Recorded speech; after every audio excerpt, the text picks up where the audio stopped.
বিশ্বনবী কাঁদতে কাঁদতে মাথা তুলবেন, বলবেন আল্লাহ, দুনিয়াতে সব নবীরা স্পেশাল দোয়া করেছে, আমি করি নাই, এবার আমি আমার স্পেশাল দোয়াটা করতে চাই, আপনি কবুল করবেন কিনা বলেন।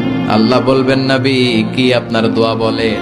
বিশ্বনবী বলবেন, আমার একটা উম্মত যার অন্তরের মধ্যে যাররা পরিমাণ ঈমান আছে, একবার আপনারে আল্লাহ বলে ডেকেছে, একবার আমি বিশ্বনবীর উপর দুরূদ পড়েছে, একবার শাহাদাতের বাণী আমার যে গুনাহগার উম্মত দুনিয়ার বুকে থেকে ঘোষণা দিয়েছে, ওই একটা উম্মত যদি জান্নাতে ঢুকতে না পারে, আপনি আমারে জান্নাতে ঢুকাতে পারবেন না। আল্লাহ বলবেন, সাল তুতা, সাল সাল তুতা, ওয়াশফা তুশাফা, শাফাত করেন নবী করেন, যার জন্য দোয়া করবেন আমি কবুল করে নেব। দুনিয়াতে বিশ্বনবী কম কষ্ট সহ্য করে নাই। 3 বছর শিয়াবে আবি তালেবে জেল খেটেছে। কয় বছর?